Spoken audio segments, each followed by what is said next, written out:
Mr. President, I am again on this floor this afternoon because it is again apparent that Congress will fail to pass the Radiation Exposure Compensation Act. Congress will again fail to compensate those Americans who have been exposed by their own government to nuclear radiation, to nuclear testing, to nuclear waste. Why is Congress failing to act again? Well, because the House doesn't want to vote on it. The House doesn't want to vote on the radiation bill as part of the FAA. The House doesn't want to vote on the radiation bill as part of anything. The House just doesn't want to vote at all. The only problem with that, Mr. President, is there's only 1 month remaining before this vital program, this commitment that this nation has made to the working people of this nation, to the veterans of this nation who have served this country, before this commitment runs out, before it goes dark, before people exposed to nuclear waste by their own government get nothing. We have 1 month to go, and the House has not acted. And so I am here again to remind this Congress again why it is vital, why it is a moral imperative that Congress, the House in particular, act without delay. So, let me once more remind the House and all those listening of just a few of the stories of the good Americans who have given their health, and in many cases, I'm sad to say, their lives, in an effort to help this country's nuclear program, and as a result of what this country, what this government, what the military did in pushing forward with the nuclear program, including uranium processing and mining, without telling and informing the American people of what they were doing. Let me just start in the state of Missouri. I could start in any number of states because this was a nationwide effort that stretches all the way back to the Manhattan Project. And now most of America has seen that movie about Dr. Oppenheimer, which won all of those awards, and that's fine, and I'm sure Dr. Oppenheimer deserves all the credit, but let's just be clear that the real people who won not just the Second World War, the people who won the Cold War, the people who have fought and won every conflict that this nation has been involved in, the people who are truly responsible and get the credit for the success of the nation's nuclear program and military writ large are the working people of this country who were not featured in that movie, who have not won awards, who are not getting plaudits from Hollywood or Wall Street or anybody else, but are instead dying because of the radiation that their own government exposed them to. In St. Louis, the government opened a uranium processing site in the 1940s at the height of the Manhattan Project. St. Louis was a so-called secret city because it wasn't known that it was a site for uranium processing, and that went on for years. When the government finally decided to close down the site, they didn't dispose of the nuclear waste. Instead, they allowed that waste to leak out of trucks that were supposed to transport it. They set it out in barrels in a parking lot where it was exposed to the elements for years on end. Eventually, they ended up dumping it, or some of it, in a public landfill. You heard that right. Our government dumped nuclear waste in St. Louis into a public landfill, where, by the way, it still is. All these years later, it hasn't been cleaned up. And as for the rest of it, the nuclear waste that sat out in barrels exposed to the elements that was negligently transported in trucks, what happened to it? Well, it ran off into local creeks. It ran off into the soil. It helped pollute the air. And because of that, Mr. President, for 50 years and running, the people of St. Louis and St. Charles, which is right next door, and the entire region have been subjected to nuclear radiation in their homes, in their creeks, and yes, in their schools, and it is still happening today. What has the federal government done? Nothing. Nothing but mislead the people of my state. In fact, mislead is really too nice. They've out and out lied to them. The government said for years there was no nuclear contamination in Coldwater Creek in the St. Louis area. They said to the people of North County, St. Louis, your homes are fine. Your schools are fine. You're paranoid. Don't worry about it. It turns out that was all a lie. The soil was contaminated. The water is contaminated as I stand here tonight.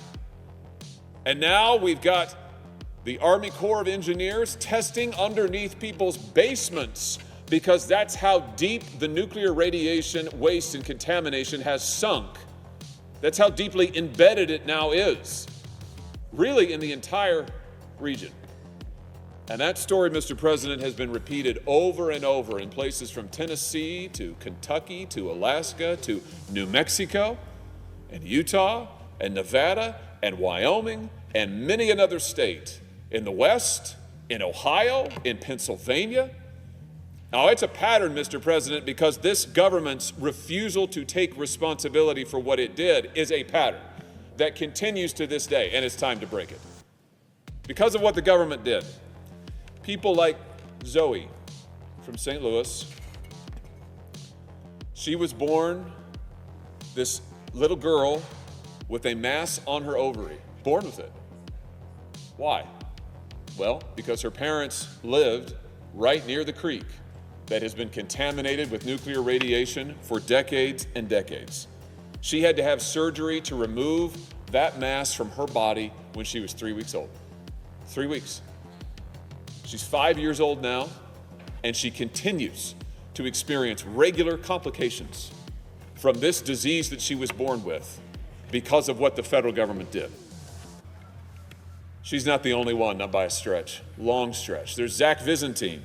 Zach was born with a rare brain tumor, one known to be caused by radiation. He had his first surgery when he was 1 week old. He started chemotherapy when he was 3 weeks old. And Zach died when he was 6. Why? Well, because his parents lived in that same region of St. Louis, right along that creek that the government poisoned, right along that waterway that the government contaminated, right along that area where the government said for decades, totally fine, totally safe. People played in the water. They built their homes right along the creek. Schools were built there. It was contaminated the entire time. And now Zach's family is left to mourn. Or there's Claire. Claire's parents also grew up in the St. Louis area. Claire's parents grew up near another nuclear site called Weldon Spring, which is out in St. Charles, Missouri. For those who don't know the state, that's just to the west there of St. Louis. Claire was diagnosed as a baby with non-Hodgkin's lymphoma when she was only 2 years old. This is happening not just in Missouri. We could talk about the victims of the Trinity test, the original Oppenheimer test, like Bernice Gutierrez. Bernice was 8 days old when Trinity was detonated. 8 days.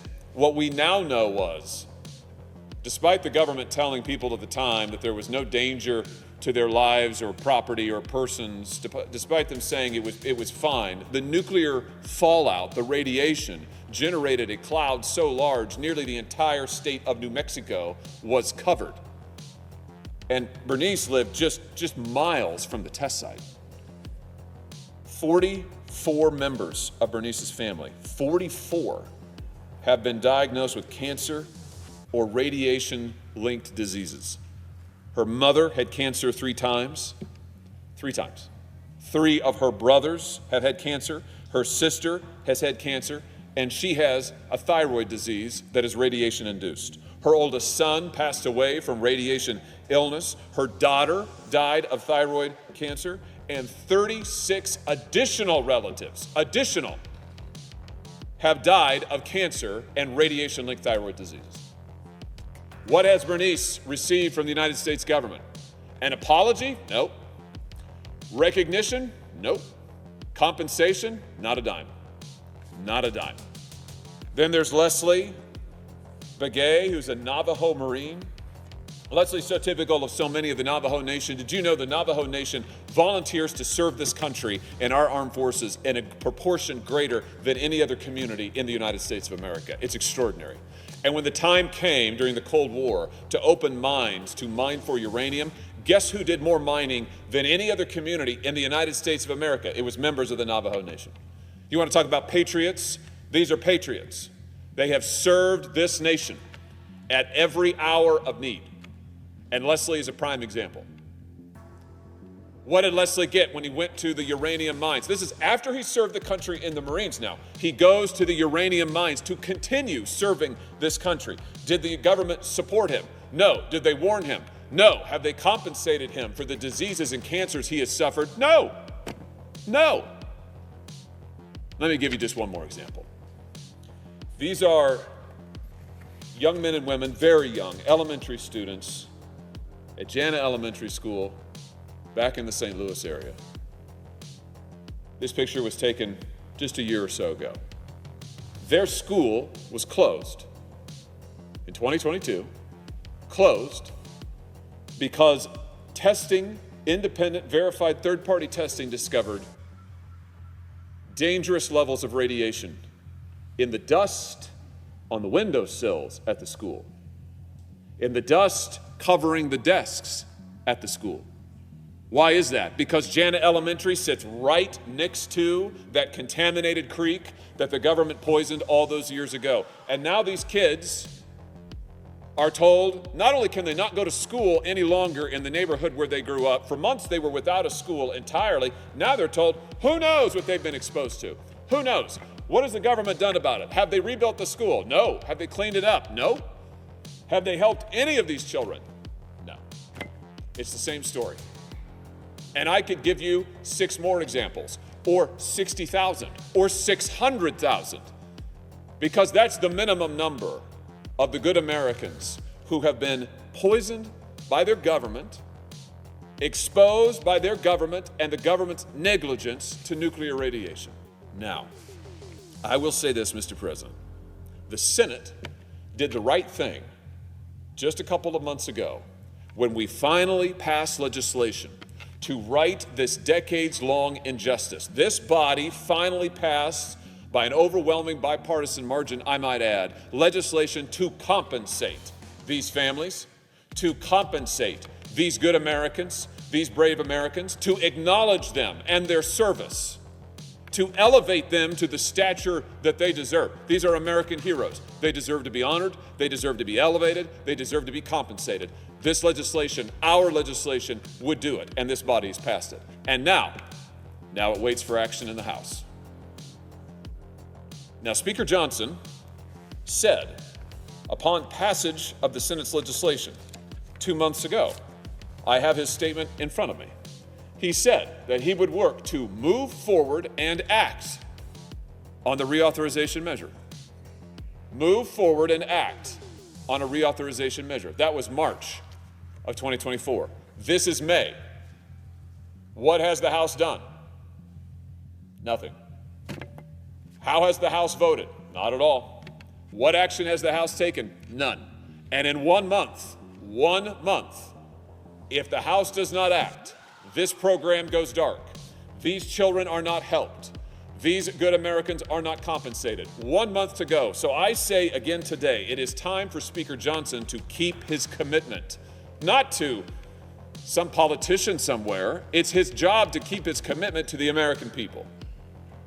It's his job to keep his commitment to the good people of this nation who are waiting for him to act. And I will just say that weakness in the face of injustice is not commendable. Vacillation in the face of injustice is not to be praised. Indecision in the face of injustice is nothing to be proud of. This is the time to act and to move. This is the time for the House to keep its commitments and for the Speaker to keep his commitments. We need politicians who are less concerned about how long they'll hold their office and how many votes they have to support them in some election for office, and more concerned about delivering justice for the American people. Now I'll say this.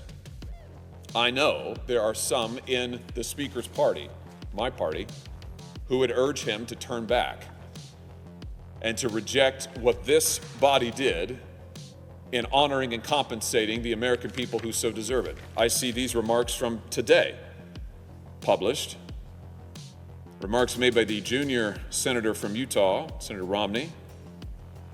Here's what Senator Romney said. He does not like the bill passed by the Senate compensating these Americans. He says it costs too much.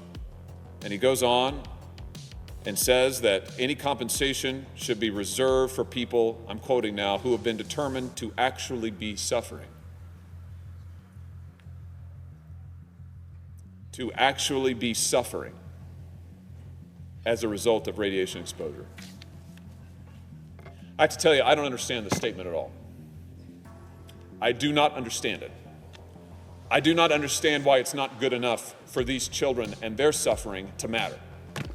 I don't understand why the thousands and tens of thousands and hundreds of thousands of Americans poisoned in my state and other states, why that isn't good enough for this body to act. We have evidence, we have studies. This has been years of research done on the scope of the government's tests, on the scope of the downwind exposure to radiation, on the uranium processing done in Missouri and in Tennessee and Kentucky and so many other states, Ohio. We know what the facts are. That's why this body finally acted. And I would just say to the Speaker, it is incumbent now on you to act. Do not turn back and do not listen to those who would tell you to put people last and money first. Make no mistake, the bill for this program has been paid. The bill for this radiation has been paid. It's been paid by the American people. They're the ones who are paying the costs. They're the ones who are dying. They're the ones who are having to forego cancer treatments, treatments for their children, because they can't afford it, because their government has exposed them to this radiation negligently and now won't do anything about it. They're paying the cost. It's time the government bore its share.